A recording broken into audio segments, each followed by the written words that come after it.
Hey guys, here at osandvdxreviews.com. You're watching part 2 of your video review for the Motorola Atrix 4G. This is a AT&T smartphone here in the United States, and of course it has 4G HSDPA plus speeds with service provider. It also comes, of course, preloaded with Android 2.2 out of the box, but it can be upgradable by Motorola's Blur software to Android 4.2, which is Jelly Bean.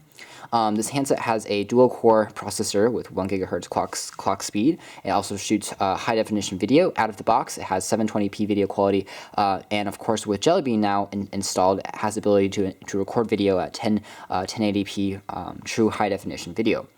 Now, in terms of part 2 of our video review, we're going to cover the software side of things and show you how the phone functions and how the UI looks and interacts in real life. Of course, we have a 4-inch QHD display in the front here, which is very sharp and vibrant, and you'll see that color saturation is pretty good. Colors can be a little bit more detailed, especially the blacks here. It doesn't show a lot of detailing. However, viewing angles are quite good, and even as you get to pretty extreme angles, colors are still pretty accurate to the same degree of where you would be looking at it front on from the display. Of course, the screen is pretty large, which makes typing and other web browsing experiences a pretty good joy to behold. The first thing we're going to take a look at is unlock screen. This is one of the more unique features on this handset per se. In order to unlock it, we have the traditional unlock features, which include, drawing a pattern to unlock or writing a pen. If I press the slide to unlock bar here, you'll see that present. There you go, you can add a pen to unlock it. However, I can also use my fingerprint to unlock it using the biometric fingerprint reader hosted on the top of the device that also doubles as a power on and off key. In order to use that feature, you can actually input 2 of your fingers. I'm using my index fingers for both hands to unlock the handset. So either one will work. So I can slide like so, and I am into the device itself.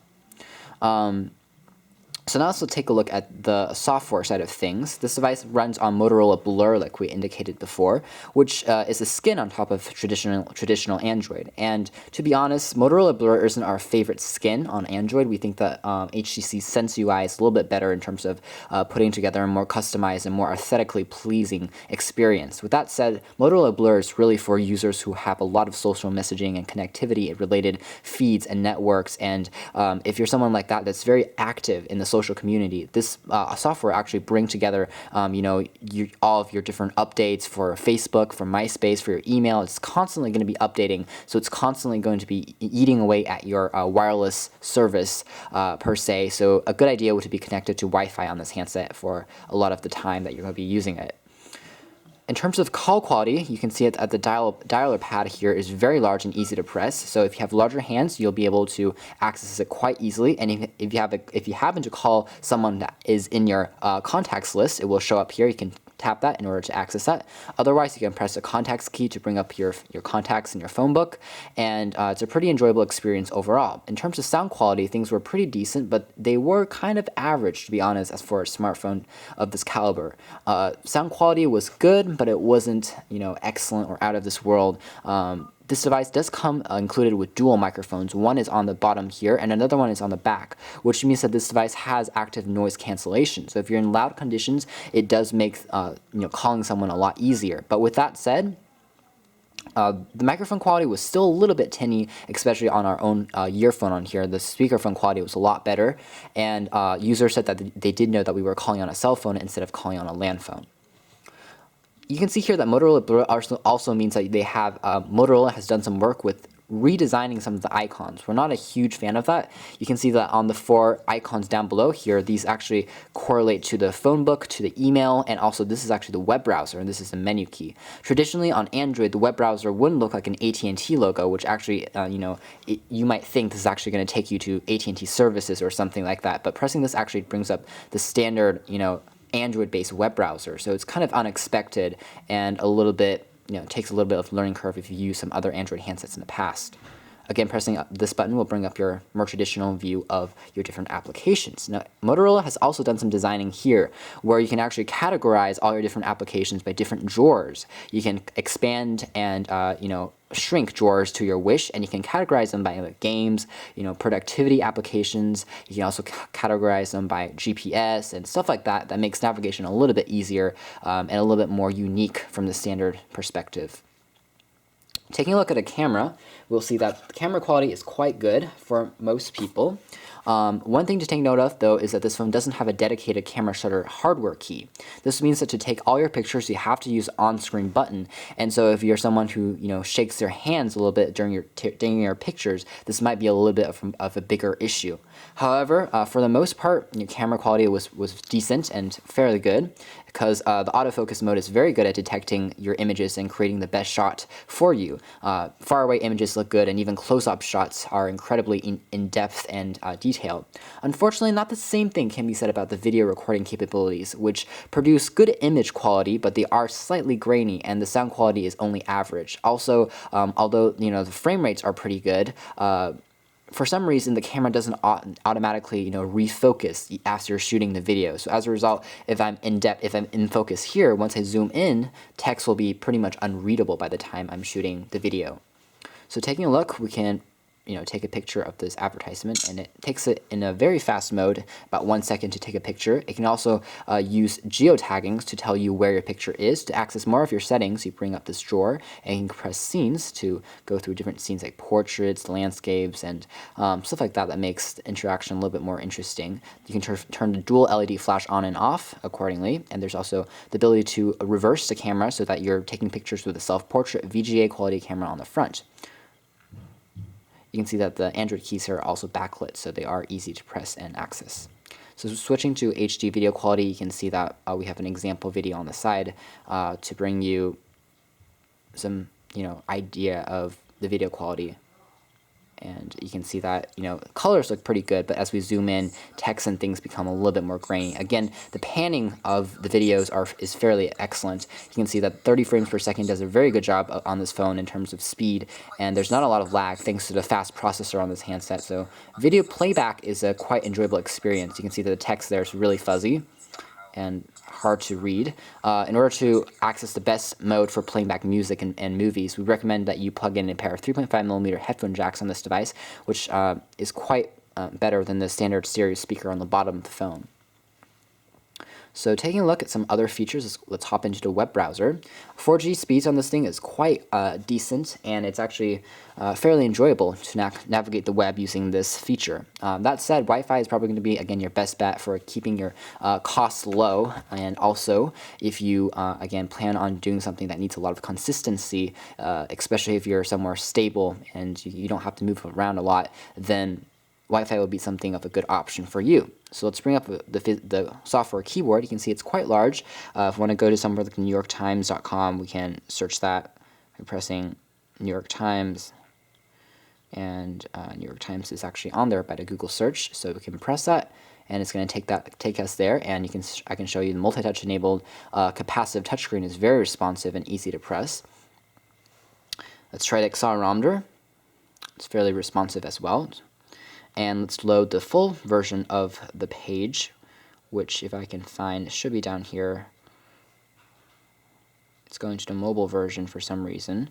Of course, this device does handle flash content quite well. So as a result, if you want to view any videos directly inside the browser, that is extremely doable, and all the apps, ads, and things play back as well. You can see that the full page of this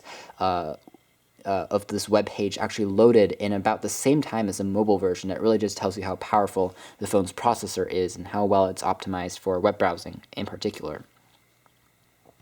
So let's see, we can scroll through things. Its text is really unreadable right now. I can zoom in on it and it should make it easier to see.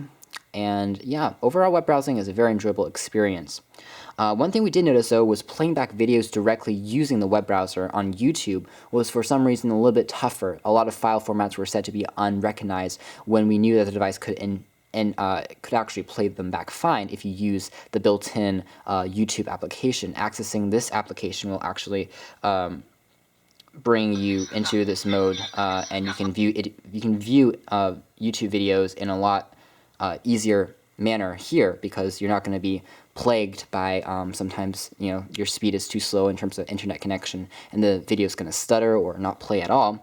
But on the YouTube optimized view, it's always going to play. It's a pretty good experience. Also, you can play videos, read the descriptions, scroll over for related videos, and then scroll again for comments and a lot more information. You can see that all your wireless information is also accessed on the top of the handset with Bluetooth, Wi-Fi, cellular connection, and your battery information. This is actually the WebTop application logo, which means I'm currently connected or was connected to a laptop dock or to my TV. You can again turn down that drawer in order to access notifications and more information. In terms of email experience, this device is quite easy to use as well. I'm going to open this up and briefly open an image or a video, and you can set up existing accounts by setting up MotoBlur accounts. You can see if I Twitter, Picasa, and other accounts like Google, and you can record videos, shoot them, and upload them directly to YouTube, or you can check your emails in a very easy to use and efficient manner. So that's pretty much it in terms of features. Of course, AT&T has built in some customized stuff that's actually present on most of their Android smartphones. For example, live TV. You have to pay $4.99 a month in order to access unlimited live TV from your phone, as long as you have a connection to internet. And it's a pretty good application. Experience using live TV is pretty decent. For the first week of this application, you get a 7-day free trial, so it's something you can try out, and if you don't like it, you don't like it.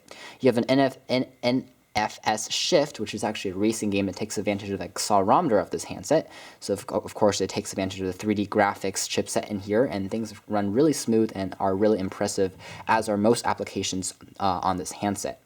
Another interesting thing is that for these extras like NFS Shift and Live TV from AT&T, these are actually just hollow icons. When you press on them, it actually pops up a text that says, oh, this device is actually installing this, or you have to install this separately using the App Store, which means that AT&T actually hasn't installed the entire application on your phone. It's just a shortcut for you to go more easily install it yourself. So there is a difference, which means there's not a lot of bloatware on this phone, which is a good feature, something that AT&T has addressed in the past, and it's getting better at, from cramming the phone with some stuff that people don't really need. You have the choice to install it or not install it yourself. Some applications that are pretty cool as well include a AT&T barcode scanner. This is a very cool application. It's the same thing, I think, as the one included in the Android Marketplace already, or the Play Store. But basically, you can scan a barcode, and when that becomes applicable, you can open up a web page, and it's going to tell you how much money, the thing you scan costs, the online prices, what it is, some notifications for stuff like that, and basically it's just a pretty useful application in general to take shopping with you. Another one is the AT&T Family Map. You can map different locations, and you can also use AT&T Navigator for turn-by-turn directions. Blockbuster is also built in on here, which is easy to use. Books, basically Google's version of ebook reading, and you have a calculator, fairly basic stuff there. You can use accelerometer to turn it over, and other stuff. Let's take a look at. We have contacts, Gmail, like we talked about. You can use this as a mobile hotspot, which is a cool feature that is getting more and more commonplace. We also have navigation. This is the Google navigation service. Using this service, you can get turn-by-turn directions as long as you have a Wi-Fi or cellular connection for free, which is a great feature from, again, Google. You have news and weather, a phone portal, a Play Store on here that also has Quick Office built into this handset, so you can actually edit Word, Excel, and PowerPoint documents and PDF documents, which is really useful. So for example, I'm going to press Quick Word, I'm going to create a new document, and you can see you can pick between your different versions of Microsoft Word, and then just basically start typing away. Again, the keyboard, once you rotate the phone in this horizontal view, is even more spacious. Thanks to the large display of this handset, it's an extremely enjoyable operation, and you'll find that typing long text messages and things are very much a pleasure to use instead of a pain.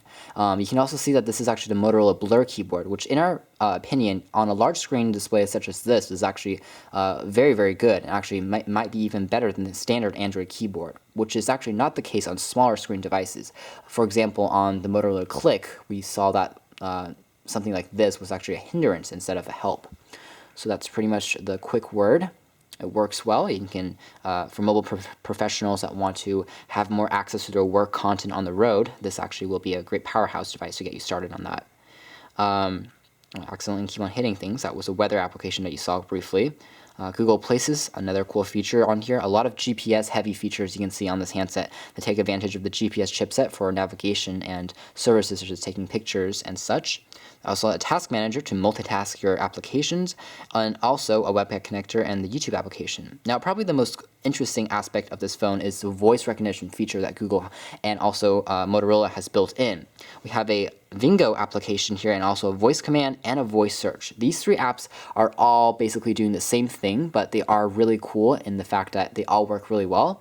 Vingo basically is Android's response to Siri for the iPhone, and you can talk to it and it can talk back to you and create different stuff. You can call people, say text John, I'm gonna go to the movies tomorrow, do you want to come with me? And it's gonna text that for you. It works really cool. It has a great interface. You can use it in the car so that you're not texting while you're driving, which is obviously going to be bad. And of course you have the native voice search, which is Google's way of searching the web for stuff. Voice commands, basically just saying call someone and it's going to call someone. Voice search works very well, like I want to test the voice search capabilities. And you can see that there is some error, of course, but you can see that it also works pretty well. So overall, it's just something that's pretty neat and nifty on this handset. So in essence, Motorola has done quite a lot of work on this phone in terms of putting on Motorola Blur and really putting an emphasis on the GPS features, on the voice recognition features, and in essence making this device reach its full potential with its fast processor and large screen display. Overall, the Motorola Atrix 4G is a solid smartphone for someone that's looking for entertainment, for looking for productivity, and especially if you're looking for that biometric fingerprint reader for added security. And it has a ton of multimedia features in addition to being a pretty enjoyable Android-based smartphone. So if all those qualities are things that you look for in a smartphone, then perhaps the Motorola Atrix 4G will be the one for you. So thanks for watching this video review here at OS and VTXreviews.com. This has been the Motorola Atrix 4G.